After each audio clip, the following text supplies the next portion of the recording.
Before we head out, let's talk. What'd y'all think? What did you think? You didn't get to play. You just had to experience me experiencing it. Final Fantasy 16 demo. Let's just talk about the first part. Not even so much the second part. Just that first the very beginning when we get older, demo. Clive. The first demo. Oh, I thought you meant that's all. That's all I feel like we need to talk about right now, anyway. Yeah.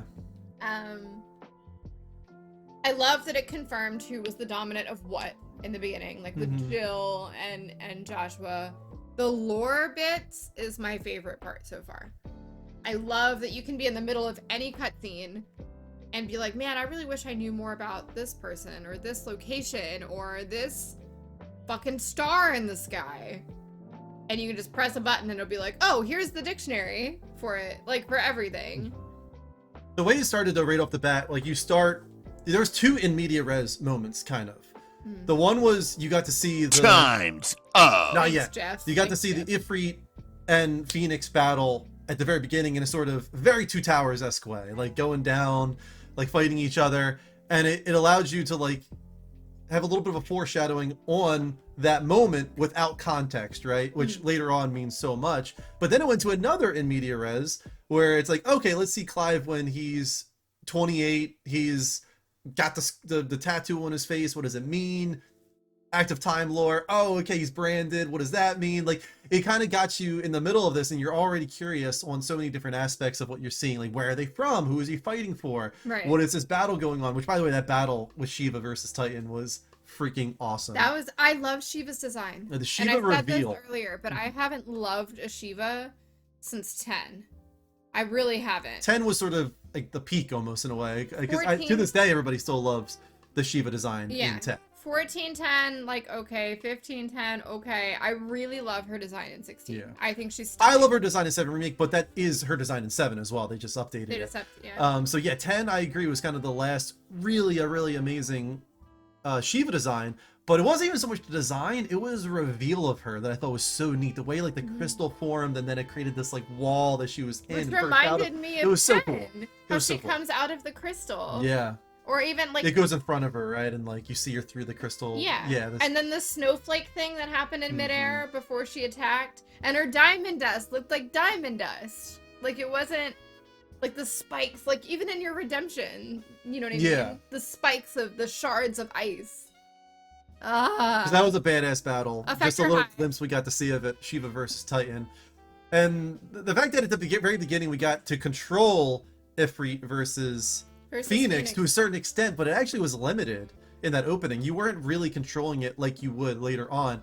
But I did enjoy, the in media res moments for both of those, just to kind of set the stage and get you curious about this moment in the future. Two different moments in the future, technically. One really far in the future and one not too far in the future.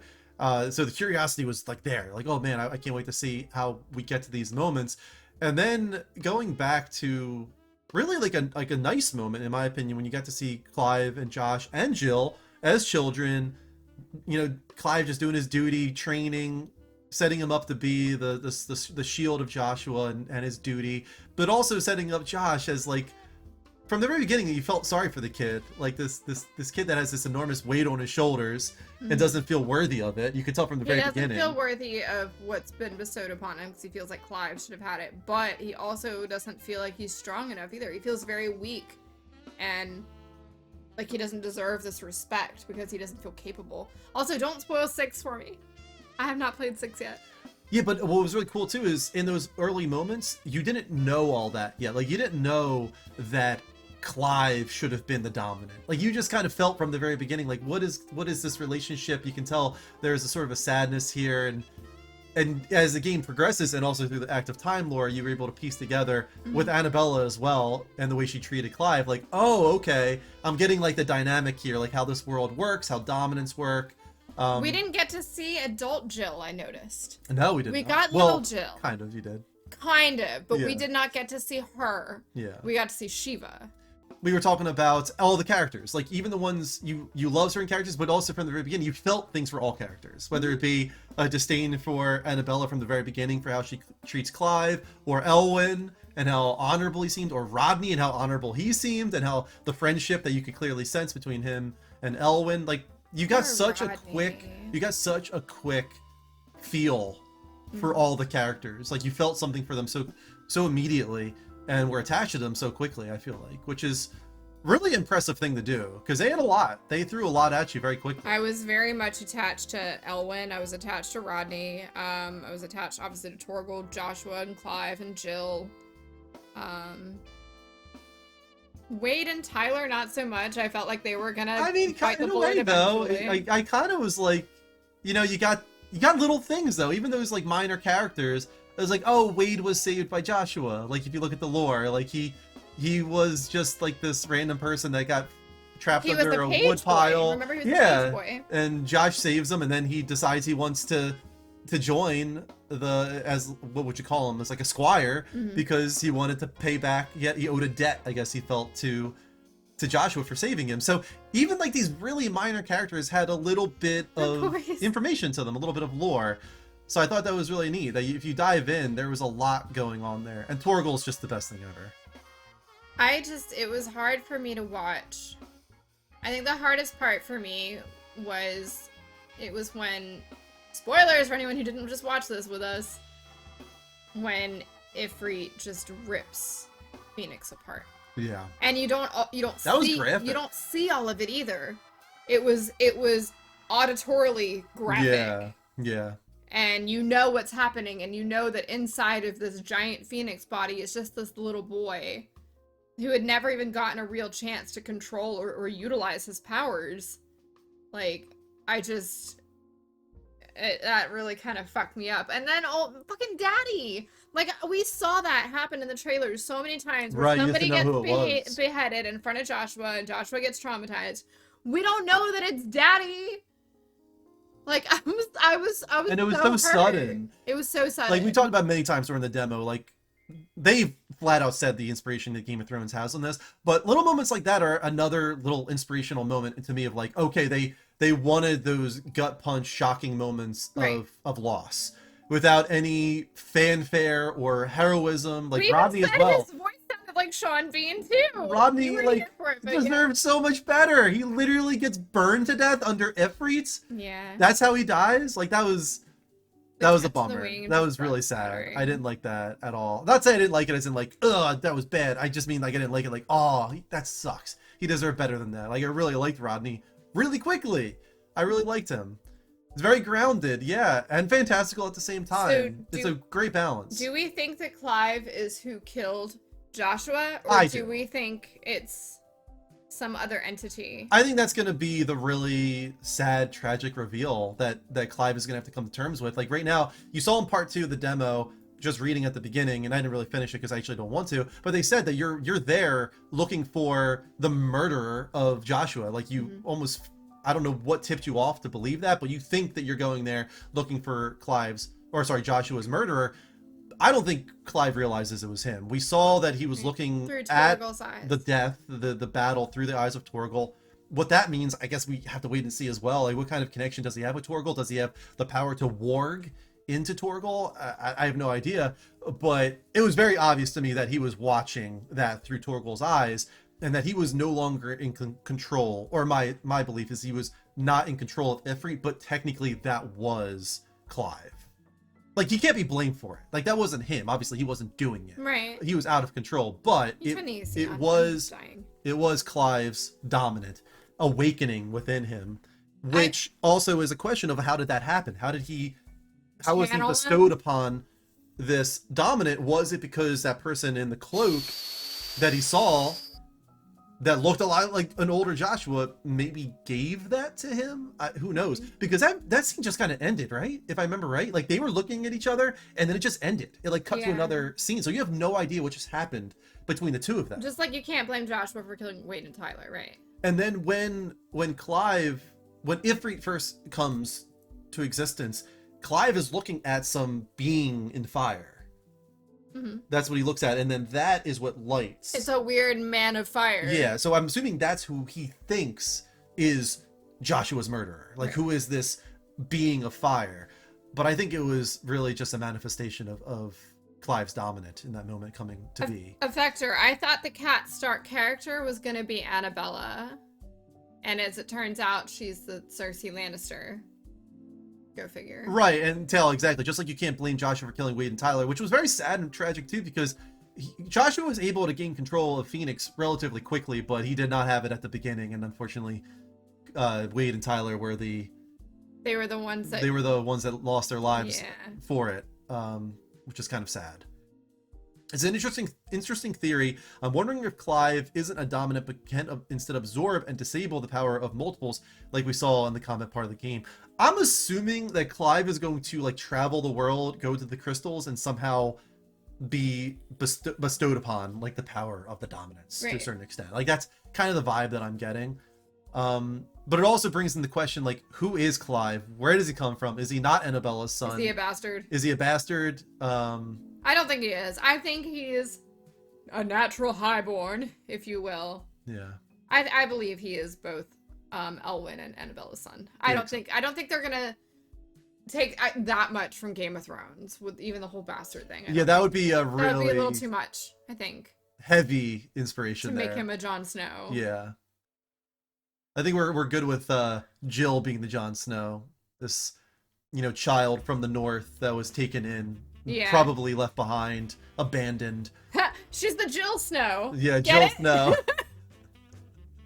Oh my god. Elwyn, Daddy Elwyn being the she's Shiva, she's Jill Snow. The good person that she is, or he is, took Jill in, and as we all know, Jill became like a sister to Joshua and Clive. But do you think there's something more there between Clive and Jill? I don't know. As of the way he wants to put his hand on her shoulder at the one part, but pulls his hand back. Like, I feel like if he really did think of her as a sister, he would have put his hand on her shoulder.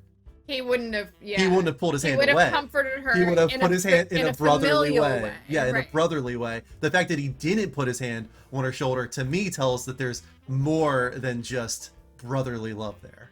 That's the vibe I get. But again, that was the only instance that we really got there. We didn't get Jill as an adult, so we don't know. We don't know. And they're probably, when they come in contact with each other again, eventually, it's probably going to be after 13 years or something like that. Right. We'll have to wait and see. Can Jill summon a motorcycle, though? No, she's not that cool. Effector said something about maybe Annabella is pulling in Adia and is possessed.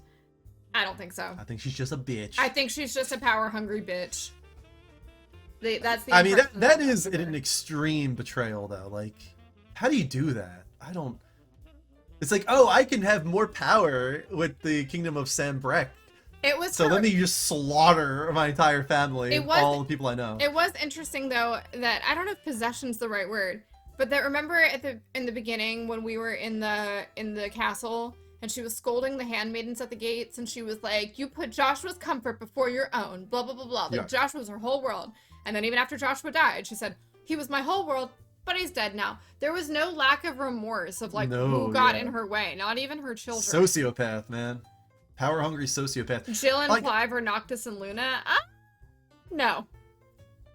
Because Noctis and Luna, I mean, I get that they were an arranged marriage and maybe Jill and Clive are too, possibly. I don't know. I don't think Jill has any connection to the Northern Territories anymore. Like, she's not...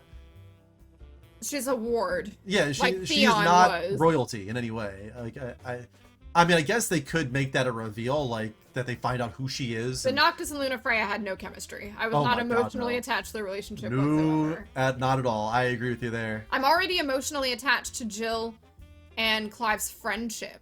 At the least, even if they don't have a romantic partnership throughout the game, or whatever, I'm very pleased with their chemistry in general. Yeah, definitely. And I think, going back to Annabella real quick, I do think that it wasn't her intention for Joshua to die. I think she did not care one bit either way. Like, she comes from a line of Phoenix. Like, she can just make another. She can make another one. And she probably is expected to, I would imagine, for Sambrek. I don't think she loved him because he was her son. She loved him because he was a Phoenix. Right. Agreed. And she knows she can make another one. Mm-hmm. So it's like, okay, guess I'll just make another one. Yeah. Who would she make another one with? The Holy Roman Emperor. The Holy Roman Emperor. The Holy Empire. Yeah. What's his name? Barnabas. Would it be Barnabas? I think it's Barnabas. Am I wrong? But I think Barnabas and Benedicta have some type of relationship, but I could be wrong. But is he with the Empire or is he with something else? I don't remember quite for sure. Benedicta might just get around though. I mean, we saw Benedicta also getting it on with Hugo, Titan. Benedicta just likes power. Or she's just very manipulative, using her, you know, sexuality to manipulate men. Well, that's what Sid was saying to her. He was like, you don't mind that you're being used, blah, blah, blah. And she's like... Tails like, Benedicta's fucking everyone. I want to be everyone. You know, Benedicta is hot in a scary way. I would agree with that. Yeah. Vague, I agree. Noctis More Evolution was Cindy. I don't know if we know Sandbrecht's leader's name to it. I don't If you were to look it up, I'm sure you would know. Wiki, like, so that's the thing. Like, we talked about Jill earlier. Like, all this kind of stuff was on the wiki. We talked about it literally in our episode of Crystal Bears. Like, this is information that's been out for many, many months at this point, and I'm pretty sure we know who the leader of Sandbrecht is as well. But if you want to find it out organically in the game, then definitely don't look into it. But I have to say, one thing I was nervous about was the active time lore. I was nervous that it would be this sort of crutch for the game, where it's like, you can't understand shit unless you use active time lore. But I think it was a good balance. Like, I think you could piece it together for the most part yourself, but I do think the active time lore helped a lot. Like, little things, even like the owl. That owl just would have been like, came and went. Like, it literally dies, like, within like 5 minutes. We didn't know anything about what kind of creature. He wasn't just an owl. He was a Stellaris or something like that? Stellaris, yeah. Cool little thing, like a little carbuncle gem on the forehead. Yeah. A lot of little cool things like that, I have to say. The world hints at everything enough. I don't know. I like it. I don't mind. I'm a person that I don't mind interrupting that stuff. Like, I don't mind interrupting a cutscene, especially on a second playthrough. Maybe on a first playthrough, I understand not wanting to stop everything to read something, but that's just me. I love reading and learning. But I think that's perfect for people on second playthroughs who don't want to interrupt things in their first playthrough. Yeah, definitely. Get some sleep, Ray. Good night. I'm gonna be nervous about missing things in it. I feel like, like, oh crap, did I miss like that character's active time lore because the cutscene just ended? I'm gonna be nervous about those kind of things. Welcome in, Falsey. But to wrap things up, the most important thing to me always in Final Fantasy is story, is characters, and that is the most positive thing I can say about this already. Is 2 hours already very much care about Clive, about Joshua, about Jill. I care about the characters that already left us in the game. I care about Annabella now because I want to see what happens to her, if we can get revenge on her. Like, I care about all these characters already, and that is the most important thing to me. That is why my least favorites are ones like 12. We missed Ifrit's lore. Oh, okay. So which means we get to play it again. Yay! Well, I'm going to play it again anyway. If you guys didn't hear me earlier, I'm 100% going to play this again from the very beginning, when it releases. Oh, I wanted to play the demo again. Because I want to just experience that all over again and maybe pick up on a few things I didn't the first time and really just focus. Like, this was a lot of us talking, a lot of us going in the chat and all that. I just want to focus 100% on the game when it comes out in 8 days. So we're almost there. And Shoop has a PS5 now, so she gets to do it too. Rest in peace, Kingdom Hearts 2. I will revisit you eventually, I promise. So what do we think? I think that this has potential to be one of the greats so far. I do think it has potential to be up there as one of the greats. I think it has more than just potential. I'm not ready to say. We're just 2 hours. I know, that's my point. This is a taste of the fountain of holy shit. Ignoring 7 Remake, which is a remake, and I love to death, it feels like we have an opportunity here to go back to what I consider the golden era, 7 through 10. 6 through 10, let's say. I feel like we're at that type of quality potential here with Final Fantasy 16. Timeless potential. That's a good way of putting it, actually. Yeah. I feel like this is a game kind of like how 10 has that timeless potential. Like, when you look at Final Fantasy games being streamed, which Final Fantasy usually has the most viewership? Not counting 14, because 14 is its own beast. It's still going. It's ongoing, and it's also an online thing, and Twitch is an online thing. Outside of 14, I feel like 10 almost always has the highest viewership, highest fan base, things like that, because it's very timeless. There is still voice acting, yet there's still turn-based combat. They incorporated a lot. It was the first PS2 age game. This is the very first PS5 age Final Fantasy. I feel like this is going to be the timeless Final Fantasy of this generation. I think this is going to be what 7 and 10 were for a lot of people too. 7 and 10 are often the favorites because They were the start of a generation, and they were the start of not just a console generation, but a gaming generation getting into Final Fantasy. Right. 7 especially was that was the start of many, many Final Fantasy fans. 10 as well, 4 years later. This is the first Final Fantasy on PS5. We've got a lot of younger generation coming up and experiencing Final Fantasy for the first time. This is going to be theirs. A new modern Final Fantasy that has active action combat and is going to really bring in a lot of new people. So I think this is potentially going to be in the realm of 7 and 10, where it's like, this was my first Final Fantasy, is my favorite Final Fantasy. I don't think you're going to see that a lot. For starting with 6. I would have started earlier, but I didn't have access to the hardware, But yeah. Let's wrap it up there. Any final comments on Final Fantasy 16? I'm gonna come. I can't wait. Can't wait, you guys.